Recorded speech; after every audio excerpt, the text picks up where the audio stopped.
Hi guys, my name is Catherine for those of you who are here for the first time, and I tell true stories. Today my story will take you to Newham, East London, and my story is on Kindoki. I'm sure for those of you from the Republic of Congo have heard of this thing called Kindoki. Kindoki is a kind of witchcraft that casts spells and sends curses to people. So the people in Congo believe. This story takes us to UK, as I said, and it happened to a young boy who peed in his pants. Peeing in his pants caused his death. The boy's name was Brian Bamu. This happened in 2010, if I'm not wrong. Bamu, Kristy Bamu had gone to visit his sister who was staying with her so-called husband in UK for Christmas celebration. Kristy went along with his other 4 siblings. One of his siblings, of course, was his cousin. The rest, the other 3, were his real brothers. Magali was his real sister, not step, real sister. You know why I'm saying this? Because what happened will shock you. Watch to the end. This guy called Eric Bamu, not Eric Bamu, Eric Binoko, whatever he is called. I don't want to know his name, but he was a sadist. Kristy woke up one night during his visit. He was staying, of course, they came from France to UK to see the sister.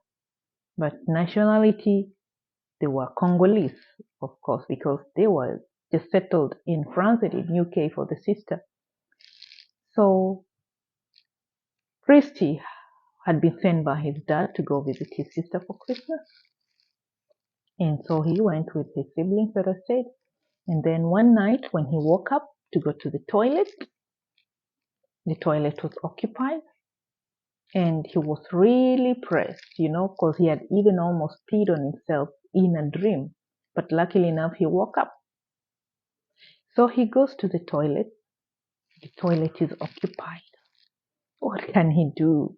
He's on the 9th floor. If he was in a compounded house, maybe he could have just gone out and peed. But this guy was on the 9th floor. So if he decides to go and pee, it means he's going to pee in a balcony. The person in the toilet was not coming out. So he couldn't hold the urine anymore and he peed on his pants. He peed in his pants. Out of embarrassment, he went and hid the pants in the kitchen bin, hoping that in the morning he'll pick them and wash them himself. Because if he put the pants in the laundry, it means that his sister Magali was going to pick them. And then it will be embarrassing because it means he had peed on himself and he's 15 years. So it happens that he kept the wet trousers in the kitchen dustbin. And guess who woke up first?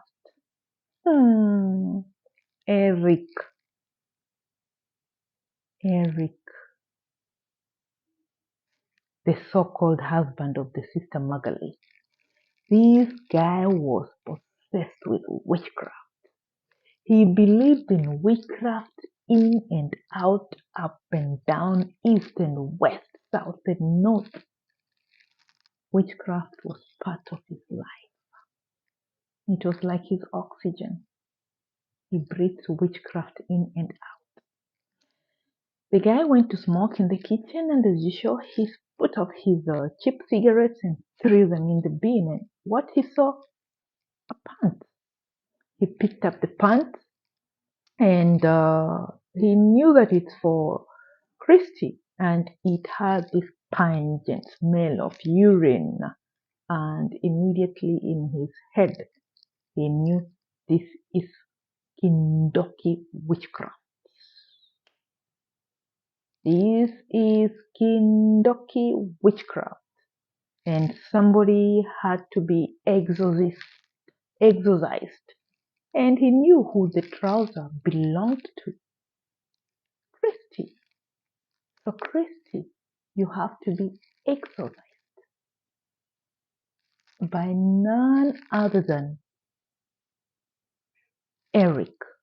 He wasn't gonna call anyone to do it. He had already decided this Eric is a witch. This Kristy is a witch. Kristy is a guy, of course, but he has a funny name. So the guy had to remove the demon from Kristy. So he believed. And the only way was to remove it violently. He gave Kristy bulbs to buy. He used ceramic tiles to hit Kristy. And guess who he told to hold?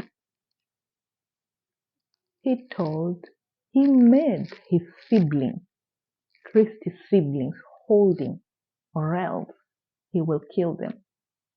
Because he had now believed they're all witches and they came to London with a purpose to bring Kindoki to his family. And even Magali, Kristy's sister, did not intervene. She was just there watching. She was just watching and helping. Matter of fact, she took a pliers and twisted Kristy's ears so that he confesses that he's a witch. The others had already confessed that they're witches just for the sake of being left alone by this Eric.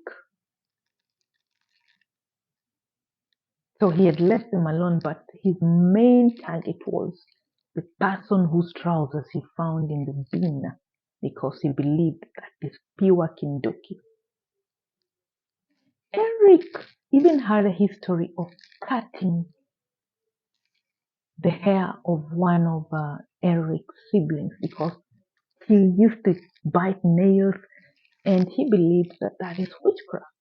As I said, the guy was possessed with witchcraft, and anything that anyone will do out of the ordinary was considered as witchcraft. Poor guy. Poor lady. She had very long hair reaching her back, but he chopped it off, believing that he's chopping off Kindoki, the witchcraft that used to cast spells.